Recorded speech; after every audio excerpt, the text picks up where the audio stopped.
Я не могу сказать, что это было как-то вот целенаправленно, что там в 11 лет или там в 16 лет я присел, задумался о будущем и решил, что я стану художником.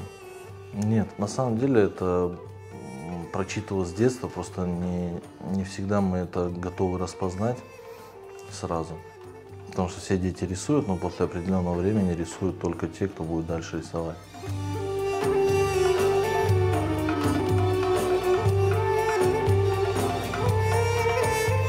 Родители отмечали этот момент, ну, скажем, не в плюс. То есть иногда это порицалось, потому что вместо того, чтобы заниматься непосредственно уроком, я занимался рисованием. То есть открывал какой-либо конспект, и в конце этой тетрадки у меня рождались всякие рисунки.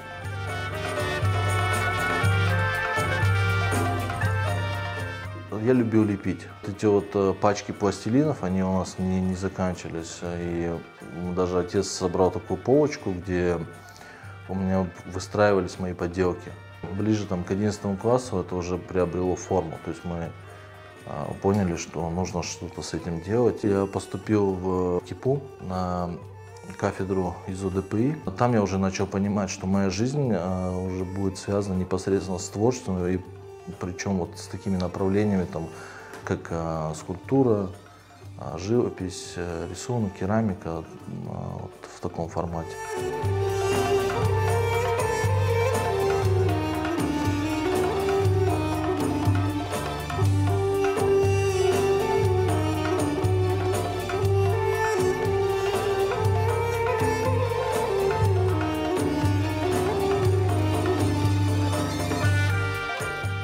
В барельефе, да, есть возможность двигаться, ну, скажем, с разными техниками. То есть там могут быть и некие элементы графики, как вот в этом случае, вот в этой работе, да. То есть все это графичного формата, графичного характера. У меня есть работы и в живописи, и в рисунке, но больше я получаю удовольствие от работы с объемом.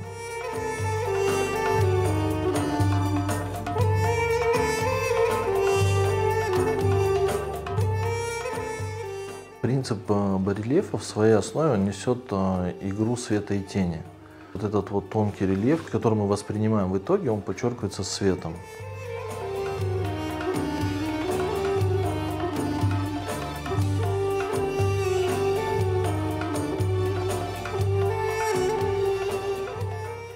Я свои работы подаю в такой монохромной тонировке. Мне ближе вот теплые тона, такие, которые придают даже визуально какую-то старину, легкую такую пожухшую бумагу.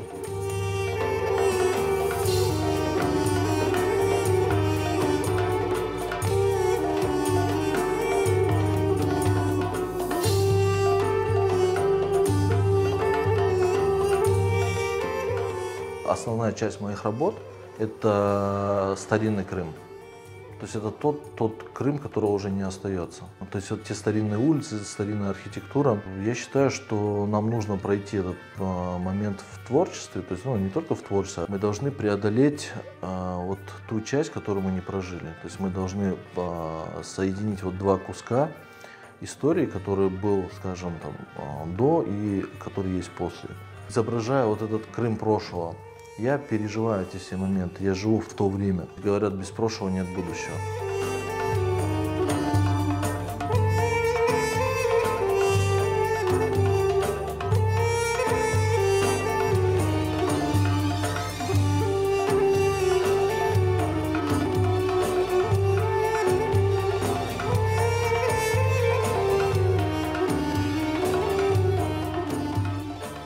Как рождаются мои идеи?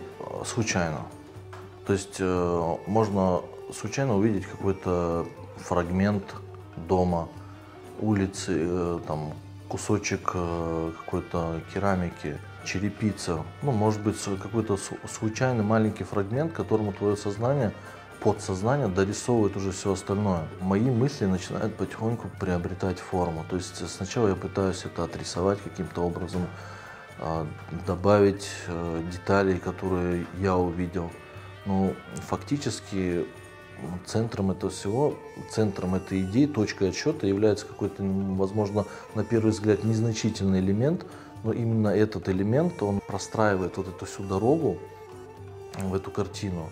И уже тогда, когда ты формируешь саму работу, ты делаешь акцент именно на этот элемент, чтобы твой зритель почувствовал то же самое, что почувствовал в свое время ты.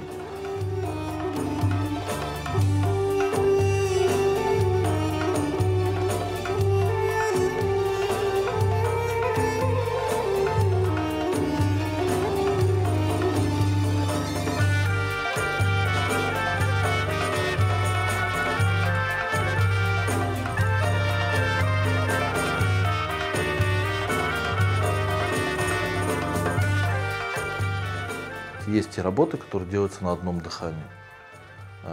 При этом ты не сможешь день, ночь. Это может быть в течение одного дня, 2 дней. Может все просто быть полностью завершенный продукт. Но иногда есть те работы, которые должны созреть.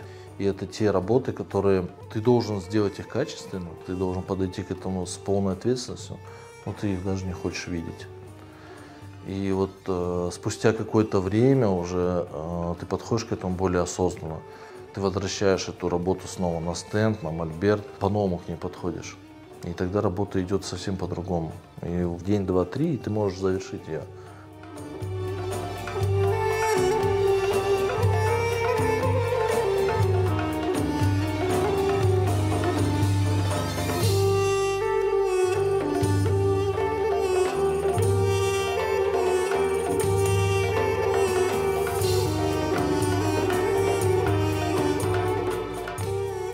Как говорили наши мастера, что вот не ищите вдохновения. То есть вдохновение — это такая красивая картинка. Нет, вдохновение имеет место быть непременно, но оно занимает небольшой процент, то есть это искра. Все остальное — это уже твое трудолюбие. То есть если ты действительно можешь, хочешь, ты должен это сделать.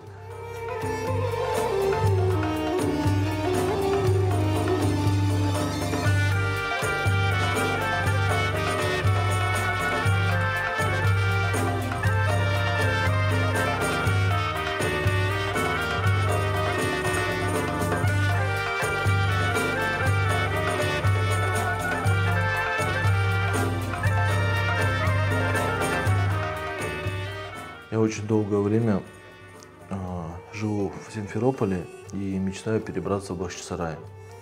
Моя мастерская находится в Бахчисарае. Все мои работы, 99%, они рождаются именно в Бахчисарае. Это большой перекресток цивилизации, я вдохновляюсь природой Бахчисарая. Мне здесь всегда спокойно, мне здесь очень комфортно, душевно, психологически мне комфортно здесь. Кроме природы, это старый город, который тоже пропитан вот именно духом того времени. То есть не только крымских татар, но и тех этнических народов, которые здесь были. Я всегда прокручиваю в голове то, что у нас есть в Крыму, собрано в нашем Крыму. Это действительно маленькая модель мира.